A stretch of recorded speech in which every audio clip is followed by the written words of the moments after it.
भारत आज विभिन्न क्षेत्रों में बहुत तेजी से आगे बढ़ रहा है और सभी देशों के साथ कंधे से कंधा मिलाकर चल रहा है। इसी बीच 9 फरवरी को मिनिस्ट्री ऑफ माइंस की तरफ से एक खबर जारी की जाती है जिसमें यह बताया जाता है कि जम्मू कश्मीर में 5.9 मिलियन टन यानी कि लगभग 60 लाख टन लिथियम मिला है। भारतीय भूवैज्ञानिक सर्वेक्षण ने भारत में लिथियम भंडार पाया है। India's Ministry of Mines has discovered around 5.9 million tons.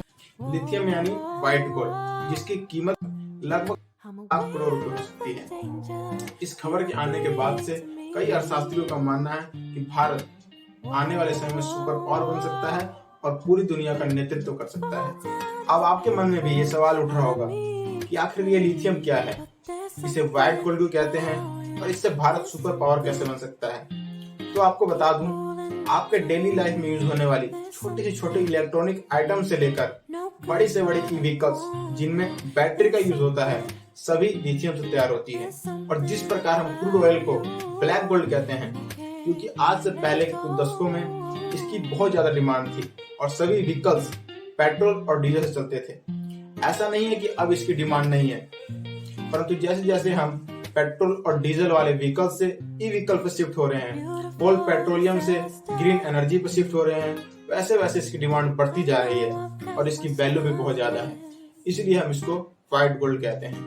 Lithium एक केमिकल मेटल है जिसको आपने पीरियोडिक टेबल में जरूर देखा होगा। इसकी परमाणु संख्या 3 होती है और यह देखने में सफेद रंग का होता है। साथ ही ये बहुत ही हल्का पदार्थ होता है और इसकी सहायता से उच्च क्वालिटी की बैटरी तैयार की जाती है। वो बैटरी जिसको हम जल्दी चार्ज कर सकते हैं और ये बहुत ही लंबे समय तक चलती है। इसका सबसे बड़ा भंडार चिली में है जहां 9.2 मिलियन टन लिथियम है। उसके बाद ऑस्ट्रेलिया आता है जहां पर 5.7 मिलियन टन लिथियम है। उसके बाद अर्जेंटीना है जहां 2.2 मिलियन टन लिथियम है। परंतु इस भंडार के मिलने के बाद भारत दूसरे नंबर पर आ सकता है क्योंकि भारत में 5.9 मिलियन टन लिथियम मिला है। पूरे दुनिया के लिथियम का 54% केवल 3 देश चिली, बोलिविया और अर्जेंटीना से प्राप्त होता है। इसको ट्रायंगल ऑफ लिथियम या एबीसी ट्रायंगल ऑफ लिथियम भी कहा जाता है। परंतु आज के समय में लिथियम का पावर हाउस चाइना बना हुआ है जहां केवल 1.5 मिलियन टन ही लिथियम है, परंतु वह पूरे दुनिया को बैटरी और लिथियम आयन का सप्लाई कर रहा है। चाइना ने चिली और अर्जेंटीना में लिथियम खनन में भी हिस्सेदारी खरीद रखी है। भारत में भी यूज होने वाली प्रत्येक वस्तु जैसे phones, laptop, electronic toys, camera, e vehicles सभी में यूज होने वाली बैटरी चाइना से ही इंपोर्ट की जाती है। और पिछले साल भारत ने लगभग 8,000 करोड़ का लिथियम चाइना से इंपोर्ट किया था।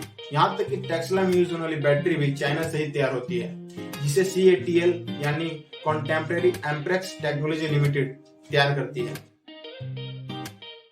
लेकिन भारत में मिले 5.9 मिलियन टन लिथियम से यह गेम पलट सकता है। इतने बड़े भंडार के मिलने के कारण भारत अब खुद बैटरी बना सकता है और पूरे दुनिया को बैटरी दे सकता है, जिसके बाद भारत का सुपर पावर बनने का सपना पूरा हो सकता है। इस भंडार के मिलने से पहले ही भारत ई व्हीकल्स बनाने की रेस में कूद चुका है और भारत सरकार का कहना है कि आने वाले 2023 तक 30% इलेक्ट्रिक कार्स, 70% कॉमर्शियल व्हीकल्स और 80% टू व्हीलर्स मार्केट में आ चुकी होंगी। और सबसे बड़ी खुशी की बात यह है इस सपने को सच करने में यह लिथियम का भंडार और भी अहम रोल निभा सकता है।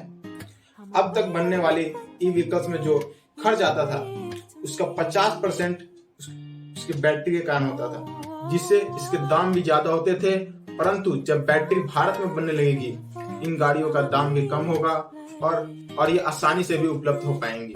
साथ ही जिस प्रकार पूरी दुनिया पेट्रोल, डीजल से ई व्हीकल्स और ग्रीन एनर्जी जैसे सोलर एनर्जी और विंड एनर्जी पर शिफ्ट हो रही है, उनके स्टोरेज के लिए भी लिथियम बैटरी की बहुत ज्यादा आवश्यकता है और इस आवश्यकता को भारत अब पूरा कर सकता है। इस खबर के आने के बाद से जम्मू कश्मीर के सभी नागरिक और भारत के लोग काफी खुश हैं, परंतु हमारे विरोध पड़ोसी देश जैसे चाइना और पाकिस्तान की रातों की नींद उड़ी हुई है।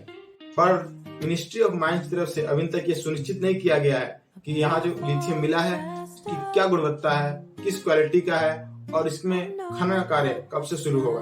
आपको क्या लगता है भारत इस भंडार के बाद सुपर पावर बन पाएगा या नहीं बन पाएगा? अपनी राय कमेंट बॉक्स में जरूर बताना, और वीडियो अच्छी लगी हो तो ज्यादा ज्यादा इसको शेयर करना, लाइक करना और चैनल को सब्सक्राइब कर देना। तो आपसे फिर मुलाकात होगी एक और इंटरेस्टिंग टॉपिक के साथ। तब तक के लिए गुड बाय, जय हिंद, जय भारत।